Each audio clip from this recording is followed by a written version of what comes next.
My husband died in Canada, and before I even buried him, everything turned into chaos. You killed him just so you can take everything he worked for! What? I would never do that! He's gone, and we know you were the last person who saw it. Before his funeral even started, his own brothers were already fighting over his cars, houses, and bank accounts. At 2 a.m., I escaped with my 3 children through the back fence while men waited outside to take everything we owned. My son stood in court crying, "Why is my family trying to steal my father's life from me?" The judge slammed his gavel and said, "Enough. What I see here is not tradition, it is greed." They thought his death would break me. Instead, it made me stronger than ever. I grew up in a poor village covered in red dust. When I met Kevin, he had big dreams but almost nothing in his pocket. He told me, "One day I'll take you abroad and we'll build a better life." I laughed at first, but Kevin worked hard for that dream. We ate 1 meal a day just to save money for visas. When we finally moved to Canada, the cold nearly broke me. But Kevin held my hands and said, "We came here to win." And we did. For 12 years we built a beautiful life together. Kevin became the head of his family after his father died at 19. Even while we struggled in Canada, his family kept calling for money. "Peter needs a motorbike. Your sister's school fees have increased. We want to organize a family celebration." Sometimes we barely had enough for rent and food, but Kevin always sent money. "They're my family," he would say. I agreed every time. I didn't know we were helping the same people who would later turn against us. As we became successful, the family stopped appreciating us. One Christmas, Kevin bought me a gold necklace for our anniversary. Instead of complimenting it, his mother said, "So you can buy gold for your wife, but you only sent me a lace wrapper?" I stayed quiet to keep peace. But I noticed the jealousy in Kevin's brothers. They watched his clothes, his watch, his confidence. They no longer saw a brother. They saw money. And instead of trying to succeed like him, they wanted to pull him down. The morning of the accident, Kevin kissed the children before leaving. "I'll bring you a treat when I come back," he told our daughter. Then he hugged me in the kitchen. "If today's meeting goes well, we're buying that plaza downtown," he said excitedly. "No more renting. We'll own it." "Drive safely," I warned him. He laughed. A little ice can't stop a village boy. Then he grabbed his keys and walked out the door. I stood at the window and watched his car disappear. I didn't know I was seeing him for the last time. 2 hours later, I received a call from the doctor.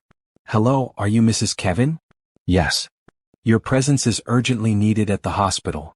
I dropped everything, grabbed my car keys, and rushed out immediately. The doctor pointed me toward the room. I opened the door and saw Kevin lying on the bed with a white sheet covering his face. My hands shook as I pulled it down. He looked peaceful. Just one small scratch on his forehead. I touched his cheek. Cold. That was when I screamed. In that moment, my world ended. When I got home, I called Kevin's eldest brother. "Peter, Kevin is dead." I expected tears. Instead, he asked, "What about the business? Did he sign the plaza papers? And the SUV, was it damaged?" I froze. My husband was lying in a morgue, and his brother only cared about property and cars. That was when I realized Kevin was never family to them. He was money. We traveled back to the village for the burial with our 3 children. My youngest daughter kept asking, "When is Daddy coming back?" Every question broke me. The moment we arrived, Kevin's brothers stared at my suitcases instead of my face. They looked more interested in wealth than grief. Their mother sat in the yard wearing black clothes without a single tear. "Sophia," she said coldly, "I hope you brought the bank tokens and house keys. A widow shouldn't handle such things." I knew then that war had started. The whole village came to mourn Kevin. Widows cried for the man who paid their children's school fees. Young men wept for the man who gave them jobs. But Kevin's brothers were busy dividing his property. "I'm taking the building in Onitsha," Mike whispered. Peter insisted that, as the eldest, the plaza in town belonged to him. They were sharing his wealth before he was even buried. I held my children close and whispered, "Look at the sky. Your father is there now." After the funeral, Peter walked into the kitchen and grabbed the car keys. "I'm taking the Toyota," he said. "Peter, I need that car for the children tomorrow," I replied. "You're a widow," he snapped. "Widows stay indoors. Besides, the car belongs to the family now." He took the keys and drove off. Then the other brothers came. By midnight, every car in the garage was gone. I sat alone in the dark holding Kevin's photograph, realizing the people I called family were my greatest enemies. The morning after the cars disappeared, the village became cold toward us. Neighbors avoided my house. Nobody brought food. Nobody said sorry. I tried making breakfast, but there was no gas. While struggling to light firewood outside, Kevin's sister stood at the window watching me without offering help. "Mommy, why is everyone treating us badly?" my daughter asked. I had no answer. That was when I realized losing my husband also meant losing protection. Later that afternoon, Liam, one of the boys Kevin sponsored through school, came to my gate looking frightened. "Auntie Sophia," he whispered, "the elders have called a meeting at the town hall. Your in-laws are accusing you." My heart dropped. "What are they saying?" He lowered his voice. "They're saying Kevin's death was suspicious. They're saying only you know what truly happened in Canada." Fear ran through my body. They didn't just want Kevin's property. They wanted to destroy me too. Without a car, I walked to the town hall with my children. As we passed through the market, people whispered behind my back, "She looks too calm for a widow." I heard she didn't cry enough. I ignored them and held my son's hand tightly. "Keep your head high," I told him. "You are Kevin's son." Inside the town hall, the elders sat in a circle. In the middle stood one wooden stool. The widow's stool. Peter stood before the elders and pointed at me. "Our brother was healthy," he said loudly. "Then suddenly he dies in Canada. This woman controlled him and kept him away from his family. Now that the businesses are successful, Kevin is gone. Is that a coincidence?" Then he accused me directly.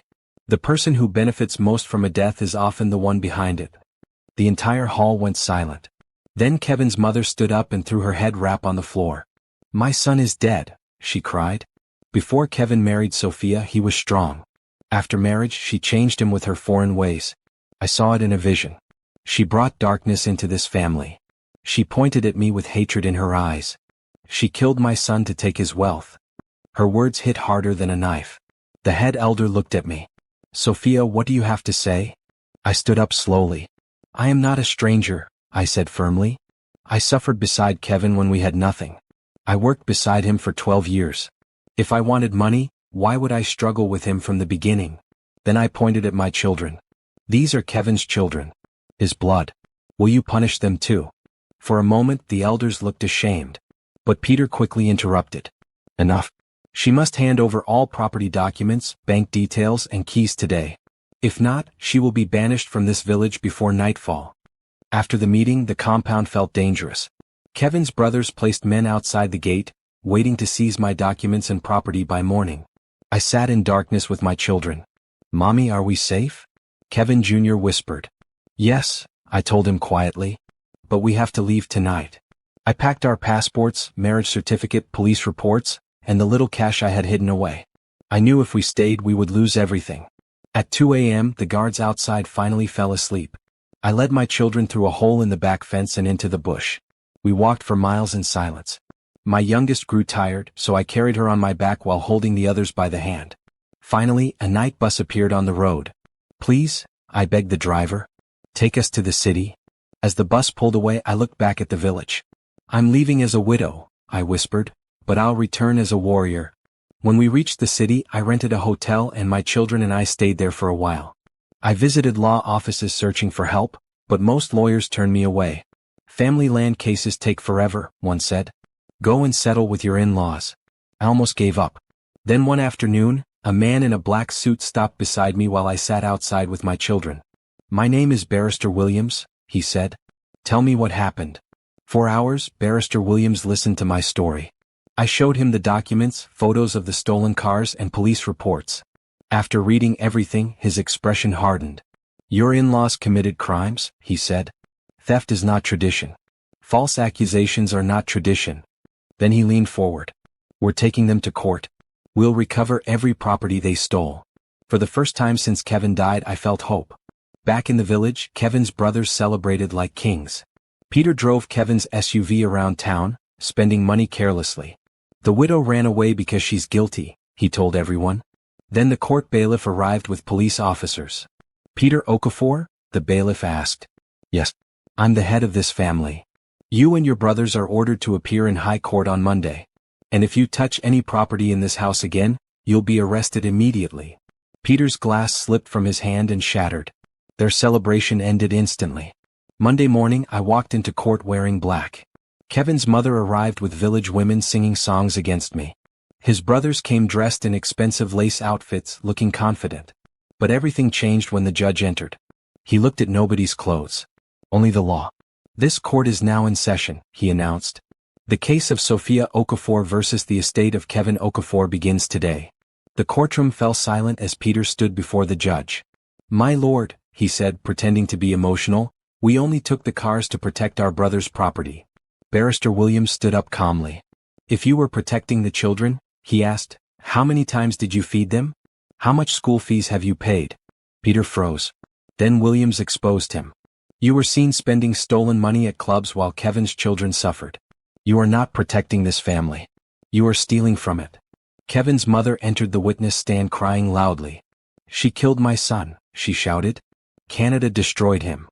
The judge looked at her coldly. "Do you have medical proof? Police evidence? Or only village gossip?" Then Barrister Williams presented the official autopsy report, police documents, and accident evidence from Canada. Instantly their accusations collapsed. Then my 12-year-old son raised his hand. "My lord, can I speak?" The judge agreed. Kevin Jr. stood up bravely. "My uncle told me I no longer belong in my father's house," he said. "But my father called me a king. Why are they trying to turn me into a beggar?" The courtroom became emotional. Even the women supporting my in-laws started crying. For the first time, Peter lowered his head in shame. The judge didn't delay his decision. "I have seen this wickedness for years," he said. "Lazy relatives waiting for a successful man to die so they can steal everything." Then he struck the gavel. "Sophia and her children are the rightful owners of all assets. Every vehicle must be returned immediately. Every stolen payment must be refunded within 48 hours, or the police will arrest all involved." The courtroom exploded with shock. Justice had finally spoken. I walked out of the courtroom with my children beside me. Peter tried to approach us, but the police blocked him. When we returned to the mansion, I unlocked the gate myself and stood in the middle of the compound. "Kevin," I whispered, looking at the sky, "your children are safe now. We didn't stay in the village. The memories were too painful. I sold some properties and returned to Canada with my children." As the plane lifted into the clouds, I realized something important. Home is not land. Home is where you are loved and protected. Today, I manage the plaza Kevin dreamed about. Sometimes Peter calls begging for help. Sometimes his mother calls asking for medicine money. I still help her a little. Not because I forgot the pain, but because I refuse to become bitter. To every woman listening, never believe anyone who calls you weak because you are a wife. Stand up. Fight for your children. Fight for your future. Every year we visit a small park in Canada where a bench bears Kevin's name. Kevin, the pillar of our lives. Never forgotten. We sit there, eat his favorite food, laugh about his terrible dancing, and remember the man we loved. My name is Sophia. I am a widow. But I am also a survivor, a businesswoman, and a mother raising kings. My story did not end with death. That was where my new life began. Thank you so much for journeying through this tale with me. If this story touched your heart, please give it a like, share it with someone who needs to hear this wisdom, and subscribe to join our growing family of storytellers. Your support truly means everything. I'd love to hear from you. Which part of the story resonated with you most? And let me know which part of the world you're watching from. I read every comment and they truly keep me going. See you in the next story. I love you all. God bless you. Bye.